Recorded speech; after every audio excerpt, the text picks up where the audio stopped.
Hello students, hope you all are doing well. I'm Supreet Kaur, welcomes all of you on our YouTube channel Smart PTE Tricks. First of all, I would like to thank all of you for your love and support. And today I'm here to announce that now we are arranging our online classes again. For some circumstances, we were not arranging online classes and we got some complaints from all of you who are interested. But now we are arranging online classes on time, especially reading and speaking modules. And if you are interested, you can contact us on the number given below, as our contact preferences are changed now. And again, I would like to thank all of you from depth of my heart, because with your love and support we are reaching here. And keep supporting. From the earliest civilizations, plants and animals have been portrayed as a means of understanding and recording their potential uses, such as their economic and healing properties. From the first illustrated catalogue of medicinal plants, the Materia Medica by Dioscorides, in the 1st century, through to the late 14th century, the illustration of plants and animals changed very little. Woodcuts in instructional manuals and herbals were often repeatedly copied over the centuries, resulting in a loss of definition and accuracy, so that they became little more than stylized decoration. With the growing popularity of copperplate engravings, the traditional use of woodcuts declined and the representation of plants and animals became more accurate.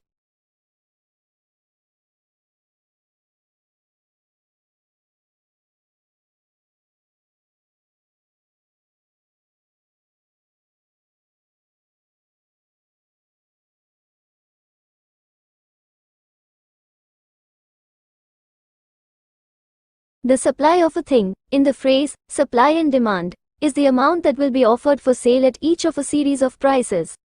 The demand is the amount that will be bought at each of a series of prices.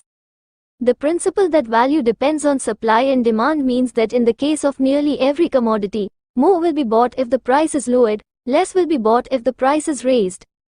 Therefore, sellers, if they wish to induce buyers to take more of a commodity than they are already doing, must reduce its price. If they raise its price, they will sell less. If there is a general falling off in demand, due, say, to trade depression, sellers will either have to reduce prices or put less on the market.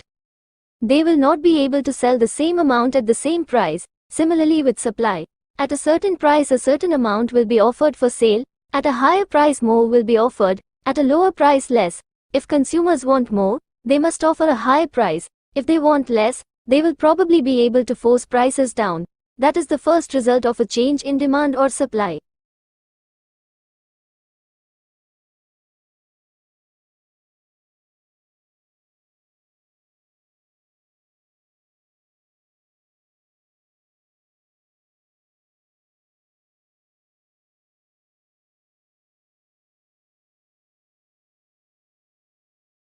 Some children may need to learn to stand up for their own ideas, especially when these do not conform to those of the rest of the group. But children also need to learn discretion, so that they can judge when it is appropriate to be divergent and original, and when it is appropriate to conform.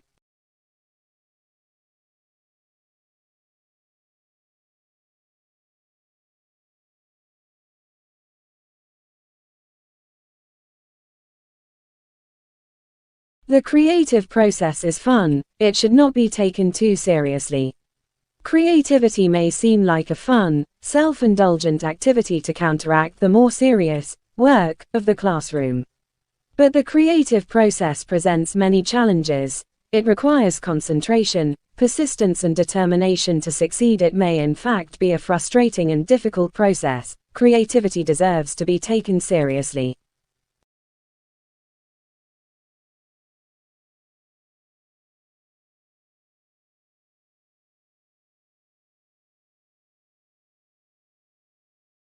Adults, therefore, can act as supporters and coaches, facilitators and models of creativity for children.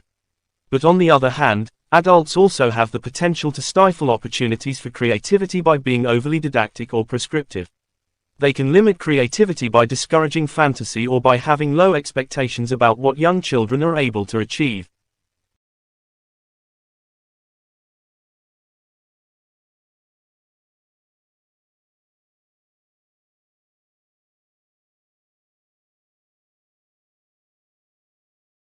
Children do benefit from free play and unstructured arts activities.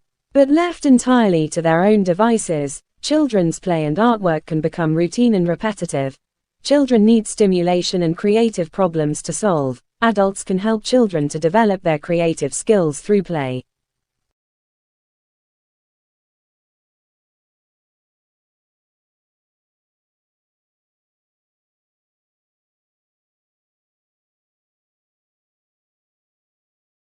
The Arts Council of England asked the NFER to summarise recent research and theory on creativity in early childhood. The work entailed a selective review of research and theory published between 1988 and 2000 and resulted in a briefing paper on the subject. This article sets out to update the earlier paper and to identify some of the principles involved in helping young children to develop their creativity in early years settings.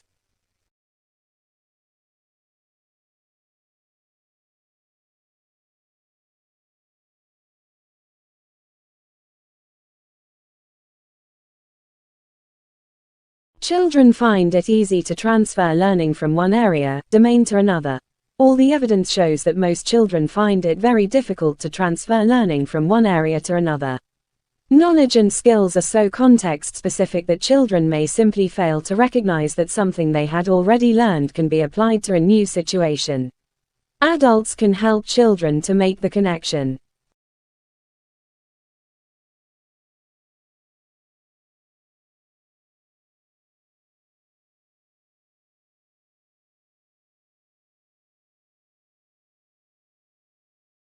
Creativity is limited to arts subjects. Although creativity is often associated with creative subjects, such as art and music, creativity is not subject-specific. Creativity is a way of approaching problem solving that can be exercised in different areas. On the other hand, creativity does not take place in a vacuum. The way in which children express creativity will be different in different curriculum areas.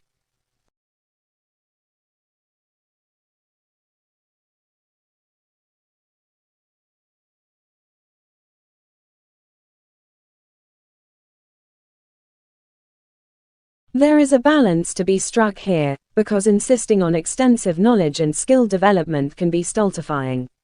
On the other hand, knowledge and skill are fundamental to creativity.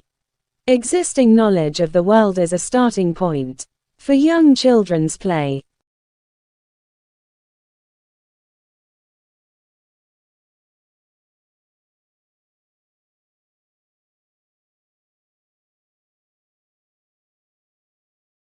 It is important to consider what might constitute originality in the work of a young child.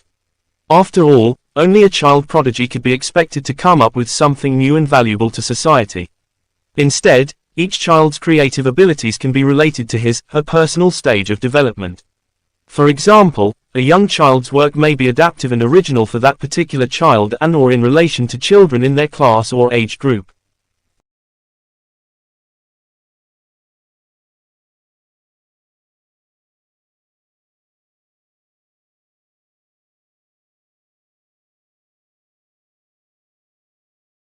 While there is a body of research into the impact of artists in school schemes, the role of artists in encouraging young children's creativity has not yet been well researched.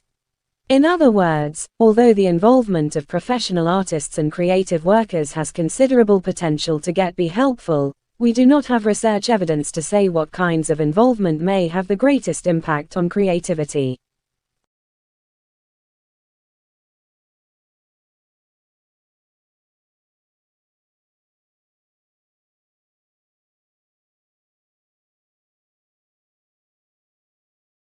These definitions have been welcomed as giving recognition to the importance of creativity and the role of education in encouraging creative development. The appearance of creativity as an aim of the curriculum in England is part of a trend to recognise the importance of creativity internationally.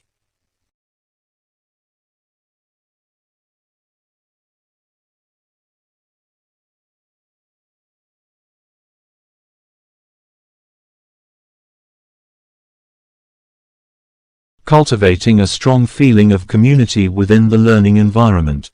In addition, students encountering difficulties pertaining to language acquisition or cultural adjustment can access counseling and support services, which are widely accessible. These services aim to promote the well-being and academic achievement of these students.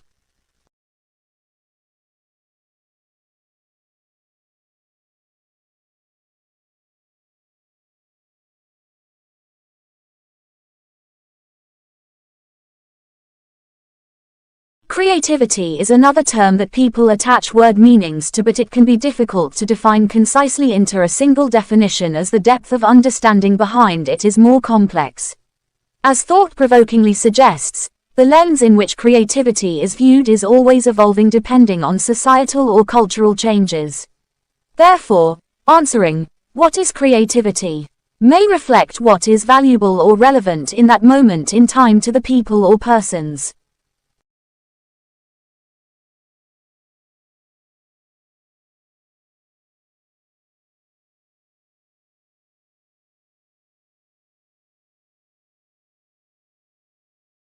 The adoption of this complete mini-bilingual program aims to empower our varied student group. Through the incorporation of critical literacy, cultural comprehension, and language competency, our educational environment fosters a supportive atmosphere in which students can flourish intellectually, linguistically, and culturally.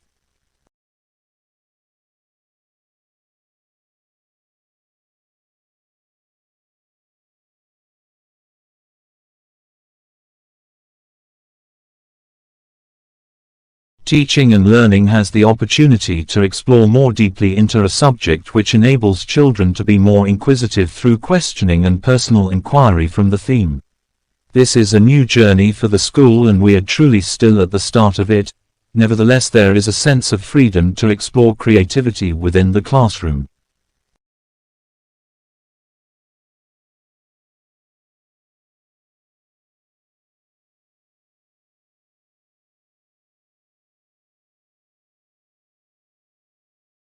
The primary exposures of the children are also ensured to be the same language speaking so that strategic mental growth can be supported.